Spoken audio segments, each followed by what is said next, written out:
ಚಿತ್ರದುರ್ಗದಲ್ಲಿ ಇಂದು SC ST ಹಾಗೂ OBC ಸಮಾನ ಮನಸ್ಕರ ವೇದಿಕೆ ಚಿತ್ರದುರ್ಗ ಇವರ ವತಿಯಿಂದ ಇಂದು ಮೀಸಲಾತಿ ವಿಚಾರವಾಗಿ ಆಕ್ರೋಶ ವ್ಯಕ್ತಪಡಿಸಿ ಮುಂದಿನ 2 ಉಪಚುನಾವಣೆಗಳನ್ನು ಗಮನದಲ್ಲಿಟ್ಟುಕೊಂಡು ಸರ್ಕಾರಕ್ಕೆ ಎಚ್ಚರಿಕೆ ಸಂದೇಶ ನೀಡಿದರು.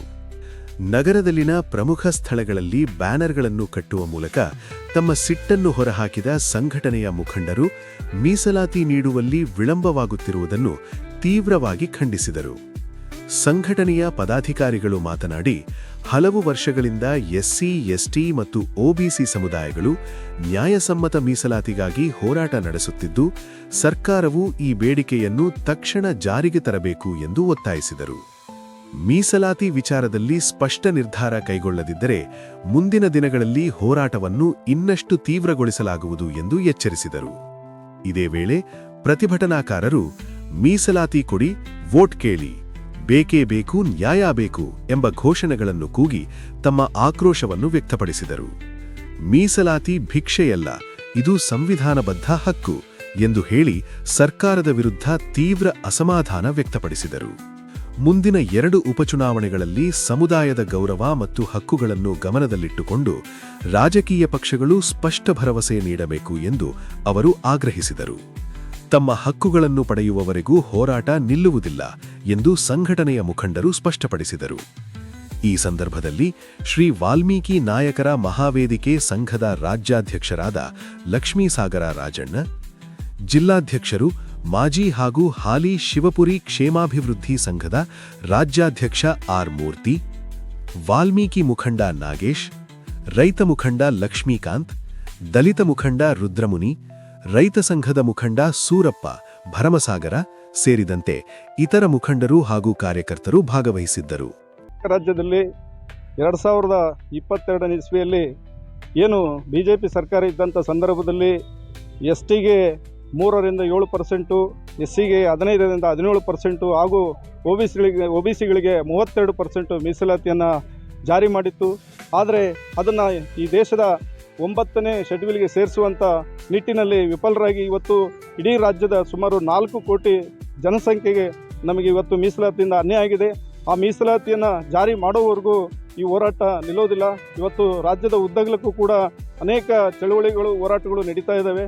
ಆದರೂ ಕೂಡ ಈ ರಾಜ್ಯದ ಎಲ್ಲ ರಾಜಕೀಯ ಪಕ್ಷಗಳಲ್ಲಿ ನಾವು ಮನವಿಯನ್ನು ಕೂಡ ಮಾಡುತ್ತಿದ್ದೀವಿ. ನೀವು ಮೊದಲು ನಮಗೆ ಮೀಸಲಾತಿಯನ್ನು ನೀಡಿ ಆಮೇಲೆ ಮತ ಕೇಳಿ, ಇಲ್ಲವಾದಲ್ಲಿ ರಾಜ್ಯದಲ್ಲಿ ಮುಂದಿನ ಪರಿಣಾಮವನ್ನು ಎದುರಿಸಬೇಕಾಗುತ್ತೆ. ಇವತ್ತು ಉದಾಹರಣೆಗೆ ಕರ್ನಾಟಕದಲ್ಲಿ 2 ಉಪಚುನಾವಣೆ ನಡೀತಿದೆ, ಒಂದು ಬಾಗಲಕೋಟೆ ಮತ್ತೊಂದು ದಾವಣಗೆರೆ. ಅಲ್ಲಿ ಕೂಡ ಇವತ್ತು ಮೀಸಲಾತಿಯನ್ನು ಕೊಟ್ಟು ನೀವು ಮತವನ್ನು ಕೇಳಬೇಕು ಅಂತಕ್ಕಂಥ ಒತ್ತಾಯವನ್ನು ನಾವಾಗಲೇ ಚುನಾವಣೆಗೆ ಮುಂಚಿತವಾಗಿಯೇ ಪ್ರಾರಂಭ ಮಾಡಿದ್ದೇವೆ. ಇವತ್ತು ಕೂಡ ರಾಜಕೀಯ ಪಕ್ಷಗಳಿಗೆ ಕರೆಯನ್ನು ಕೊಡ್ತಾ ಇದ್ದೇವೆ. ನೀವು ಯಾವುದೇ ಕಾರಣಕ್ಕೂ ಮೀಸಲಾತಿ ನೀಡಲಿಲ್ಲ ಅಂದರೆ ಮುಂದಿನ ದಿನಮಾನಗಳಲ್ಲಿ ನೀವು ಒಂದು ದೊಡ್ಡ ಪರಿಣಾಮವನ್ನು ಎದುರಿಸಬೇಕಾಗುತ್ತೆ ಅಂತಕ್ಕಂಥದ್ದನ್ನು ಎಚ್ಚರಿಕೆಯನ್ನು ಕೊಡ್ತಾ ಇದ್ದೀವಿ. ರಾಜಣ್ಣ ಲಕ್ಷ್ಮೀಸಾಗರ, ರಾಜ್ಯ ವಾಲ್ಮೀಕಿ ನಾಯಕ ಸಂಘದ ರಾಜ್ಯಾಧ್ಯಕ್ಷರು ಹಾಗೂ ಚಿತ್ರದುರ್ಗ ಜಿಲ್ಲಾ ಸಮಾನ ಮನಸ್ಕರ ವೇದಿಕೆ ಎಸ್ಸಿ, ಎಸ್ಟಿ, ಒಬಿಸಿ ಒಂದು ಒಕ್ಕೂಟವನ್ನು ನಾವೆಲ್ಲರೂ ಕೂಡ ಎಲ್ಲ ಸಮುದಾಯದವರು ಸೇರಿ ನಾವು ಒಂದು ಒಕ್ಕೂಟ ಮಾಡಿದ್ವಿ. ಈ ಒಂದು ಒಕ್ಕೂಟದ ನೇತೃತ್ವದಲ್ಲಿ ಹೋರಾಟ ಮುಂದುವರಿತದೆ.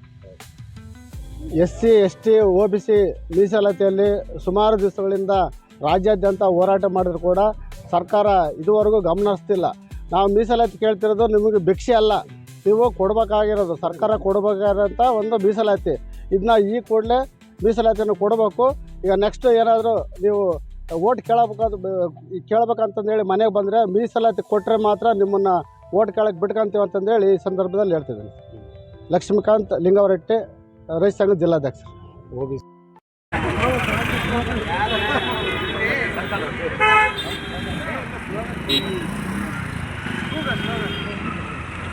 ಚಿತ್ರದುರ್ಗ ಜಿಲ್ಲಾ ಸಮಾನ ಮನಸ್ಕರ ವೇದಿಕೆಗೆ ಬೇಕೇ ಬೇಕು, ಬೇಕೇ ಬೇಕು, ಬೇಕೇ ಬೇಕು,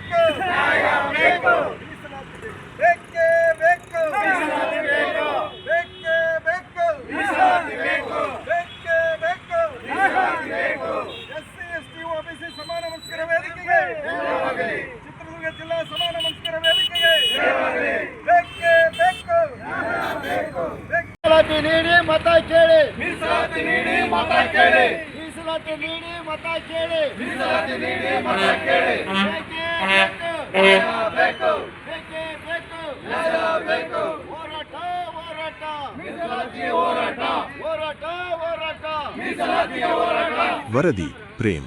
ನಮ್ಮ ಚಾನಲ್ ಅನ್ನು ಫಾಲೋ ಮಾಡಿ, ಸುದ್ದಿ ಶೇರ್ ಮಾಡಿ, ಸಬ್ಸ್ಕ್ರೈಬ್ ಹಾಗೂ ಲೈಕ್ ಮಾಡಲು ಮರೆಯದಿರಿ. C town news. ಧನ್ಯವಾದಗಳು.